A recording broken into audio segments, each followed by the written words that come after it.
What's the hardest thing about writing? Well, it's getting started. Maybe you're having a hard time coming up with a story idea, or you're stuck on where to take your story next. If you want a way into a story or a way through, I have 9 story starters to help you. This free PDF is full of story seeds and prompts to get you going. To download your 9 story starters, go to nancypanuccio.com/start. That's Nancy with an I, Panuccio with 2 C's, nancypanuccio.com/start. Present tense can lead writers to include trivial and mundane events that serve no plot function simply because they would happen in the normal sequence of time.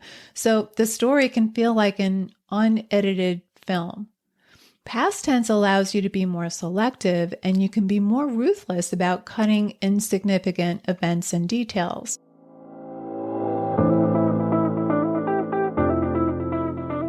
Writer Unleashed is for you, a writer who has a story you want to bring onto the page and into the hearts and minds of readers. I'm Nancy Panuccio, writer, editor, and writing coach. And each week, we'll explore techniques, mindsets, and inspiration for writing stories readers can't put down. Thanks for spending some time with me today. Now let's begin.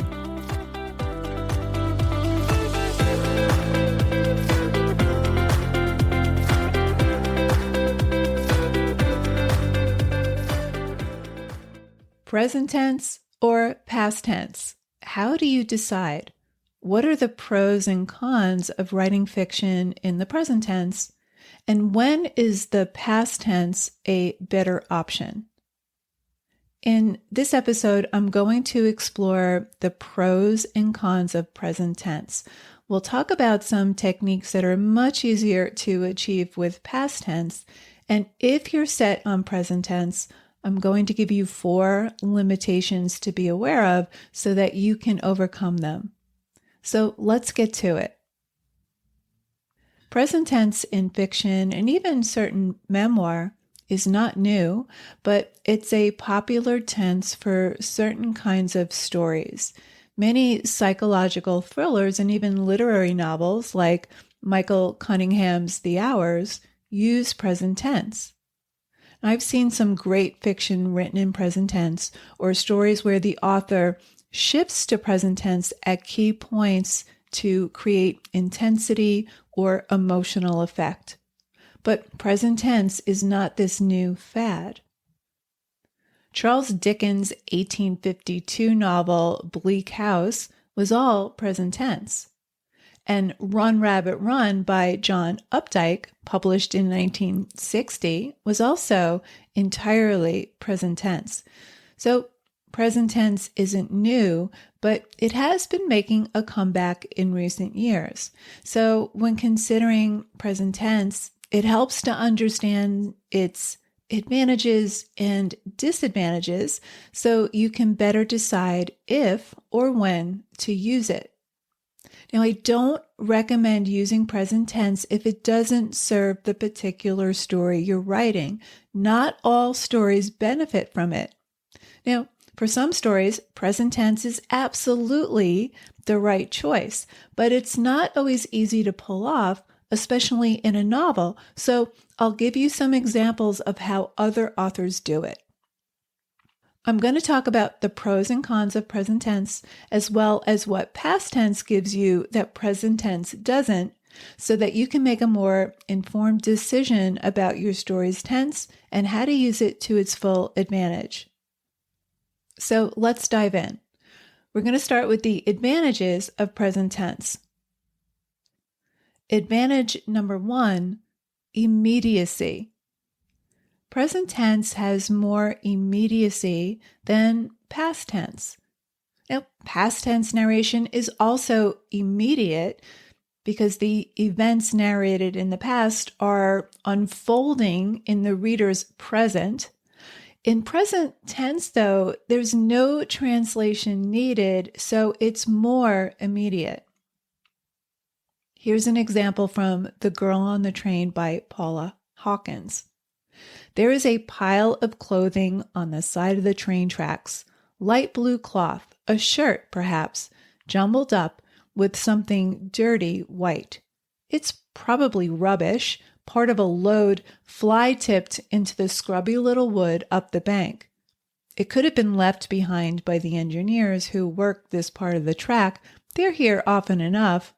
Or it could be something else. Okay, so we get the sense that the events being narrated are happening now. We're seeing what she sees in real time, and we trust that we'll learn along with her what the significance of that pile of clothing is and who it belongs to. That's the promise, and it's very effective. Advantage number 2, intensity. Narrating past events in the present tense puts the events in a different light. It makes them more intense. As Charles Baxter said, it makes the familiar strange and the strange familiar, making it new.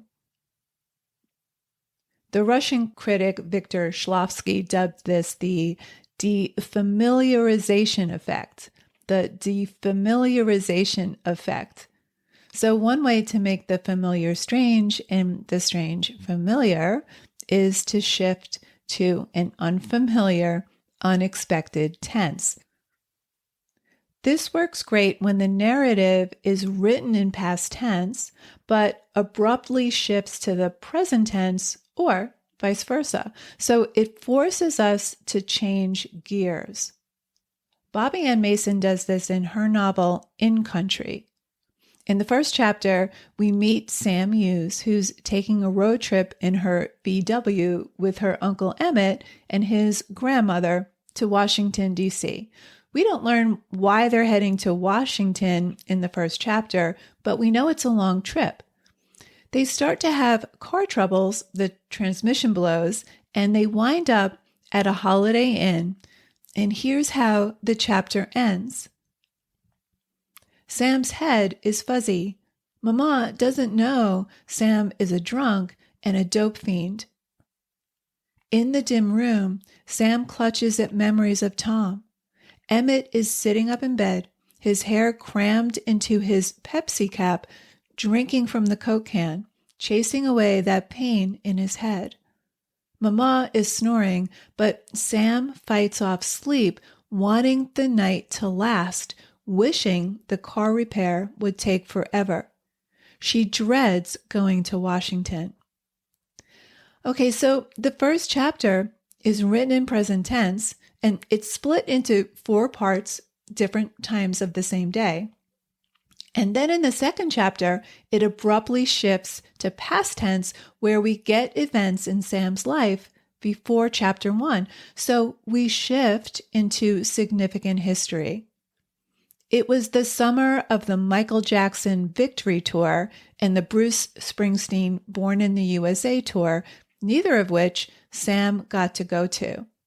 At her graduation, the commencement speaker, a Methodist minister, had preached about keeping the country strong, stressing sacrifice. He made Sam nervous. She started thinking about war, and it stayed on her mind all summer. Emmett came back from Vietnam, but Sam's father did not. Okay, so now we're starting to get some significant history. So she shifts to past tense. And she does this kind of shift throughout the novel, abruptly shifting to past tense when bringing us into events that preceded chapter 1, and then bringing us to the present when tracking the main storyline. We don't know why they're going to Washington, but through present tense, we get a strong sense of urgency. And then past tense forces us to shift gears. So important and dramatic moments gather intensity from being written in a defamiliarizing way in present tense. So it's a powerful strategy to shift from past to present tense, but I'll add a caveat from Janet Burroway, who says that this technique, quote, needs both to be saved for those crucial moments and to be controlled so carefully in the transition that the reader is primarily aware of the intensity rather than the tense. So if you want to write some scenes in present tense, save them for crucial moments and control the transition so that the reader is primarily aware of the intensity rather than the tense. Okay, on to advantage number 3.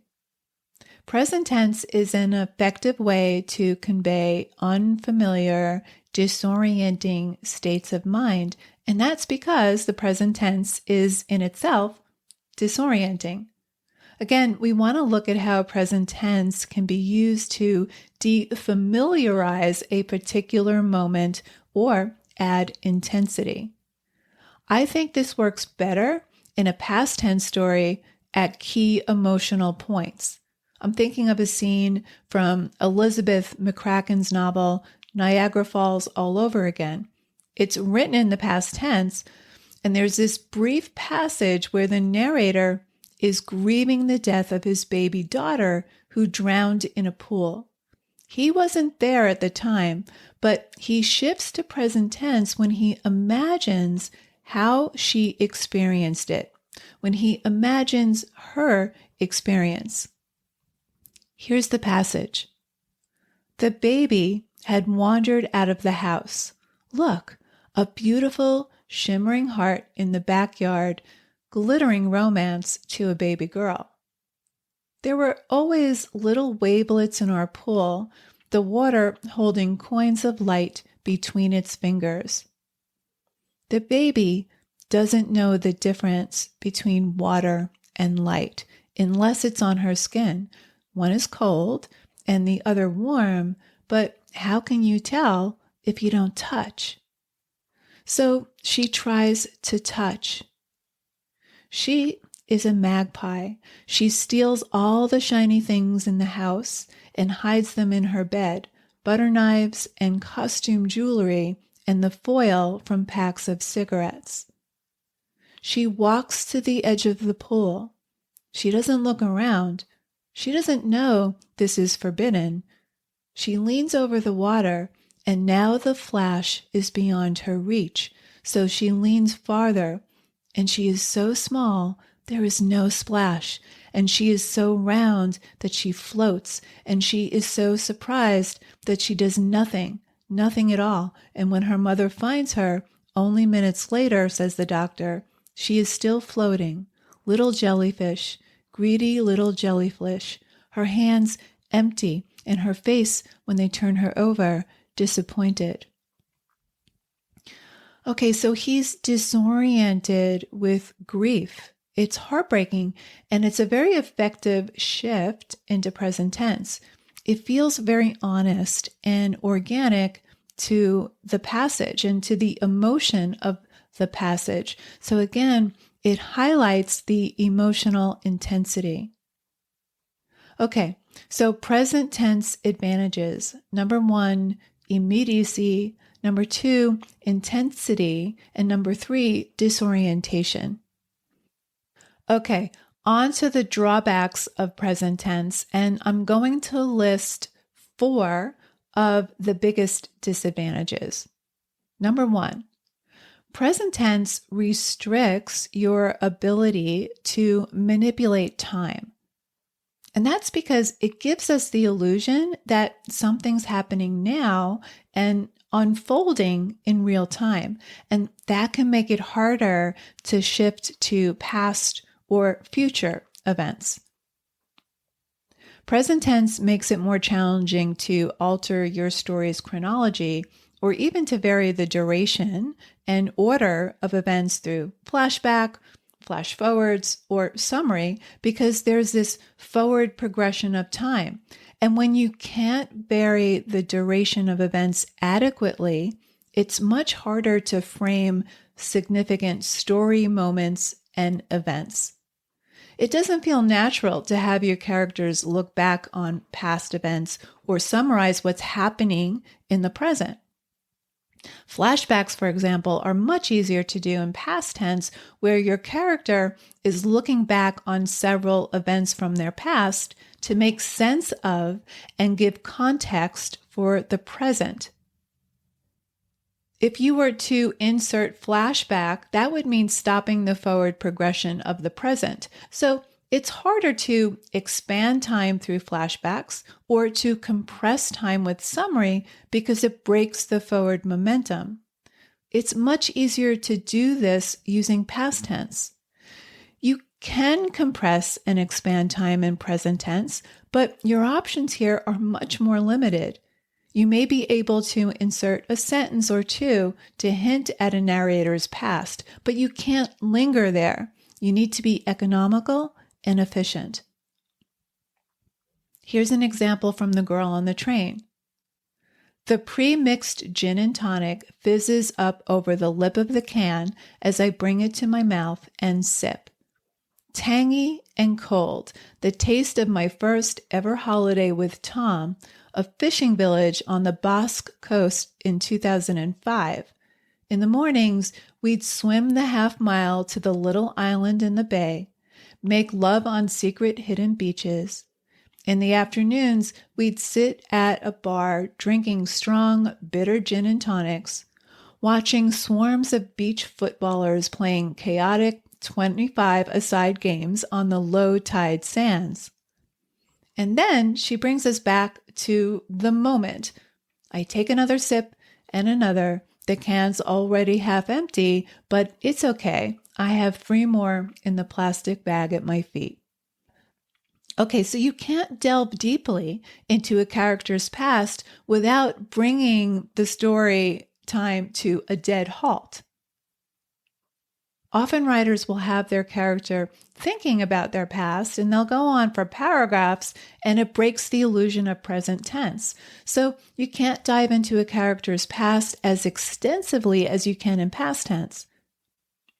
The techniques that allow you to manipulate order and duration of story time, flashbacks, summaries, or flash forwards, destroy the illusion of presentness, so you want to use them sparingly.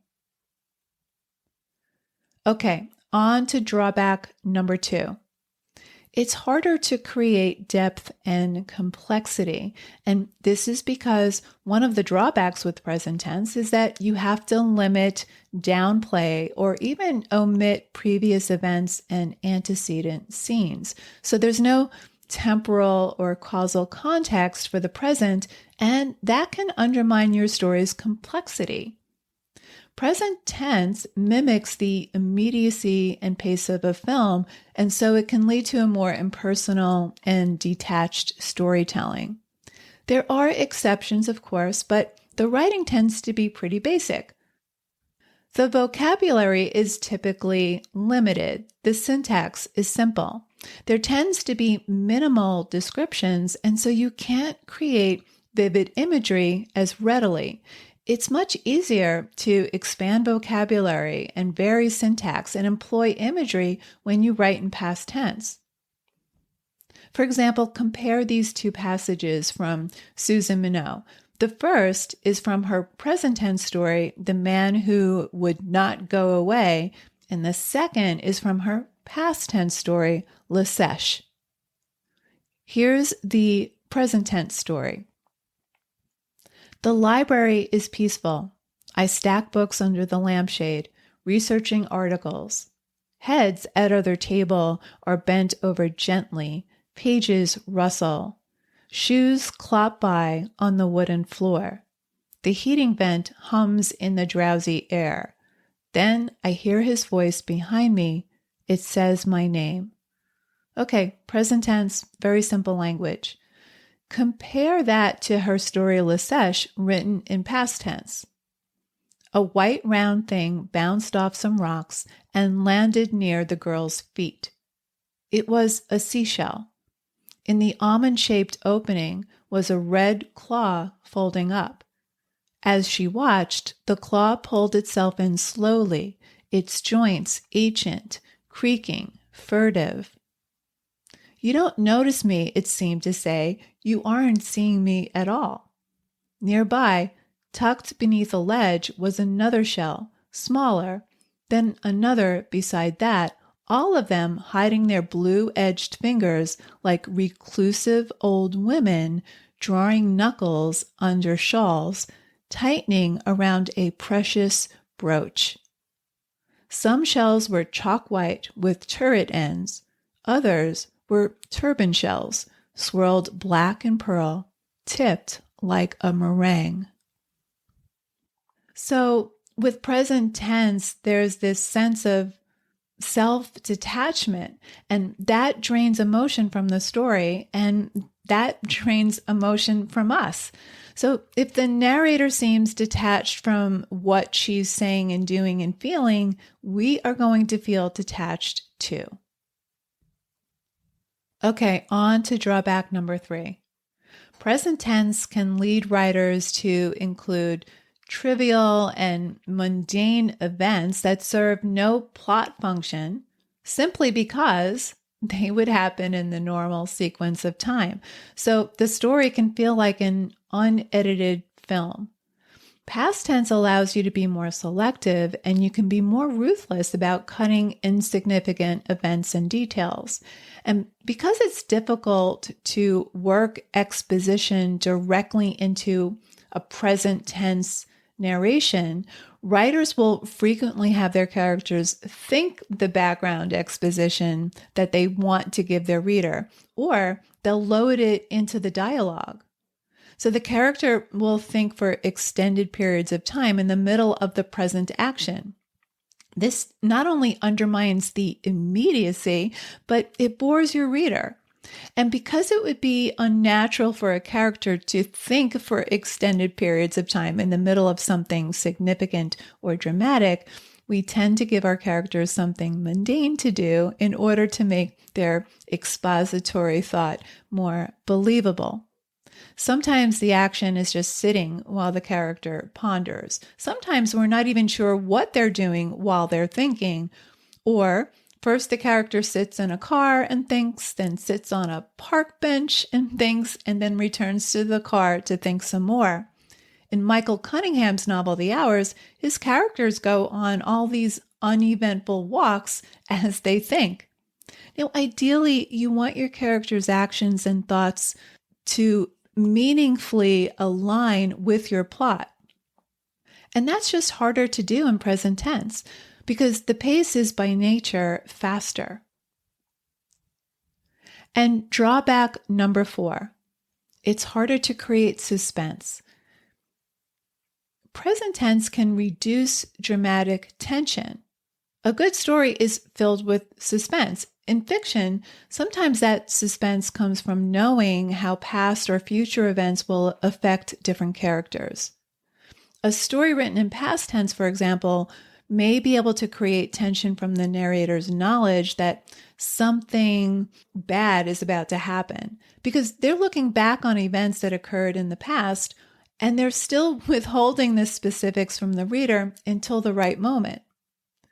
And because present tense narrators don't know what's going to happen, they can't create that kind of suspense that builds from knowledge of upcoming events. Stories that take place solely in the present time frame rely on events currently happening to create that tension. Now, you can gain a different kind of suspense in stories that take place solely in the present because no one in the story knows the outcome. But to create this kind of tension, you have to rely on events currently happening, so you still need to find a way to withhold. The girl on the train creates tension because we're solving the mystery along with her, so it creates suspense by slowly releasing and recontextualizing the information. But you can't create the same kind of tension that happens when the narrator is telling the story having already lived the events. Okay, let's recap. We talked about the advantages and limitations of present tense. The advantages are number one, immediacy, number two, intensity, and number three, it can convey disorienting states of mind. We talked about 4 drawbacks and limitations. Number one, it's harder to move through past and future events. It's more challenging to expand time through flashback and flash forwards or compress time through summary. Number two, it's more challenging to create depth and complexity. Number three, it can lead to an overload of trivial events and excessive expositional thought and or dialogue. And number four, suspense. You have to rely on the events currently happening rather than the character's knowledge and withholding to create that suspense. The bottom line, don't use present tense just because you see other writers in your genre doing it. Really consider the challenges and limitations of writing in present tense. It's not just about changing verb tense. Look at how other writers make present tense work. How do they convey backstory and events that happened in the story's deeper past? How do they slip in exposition? How do they frame significant events? How do they withhold to create suspense? And how does this compare with stories that use past tense? If you're absolutely sure you want to write your story in present tense, the more you understand its limitations, the more you'll be able to outmaneuver them. So there you have it. Thanks for hanging out with me today. And if you know any writers who need some support in their writing, please share this episode or the Writer Unleashed podcast in general. And if you love what you're listening to, subscribe on your favorite listening platform and please leave me a review. Reading how this podcast impacts your writing truly lights me up and helps me create topics for the show. Till next time, keep writing, and I'll talk to you soon.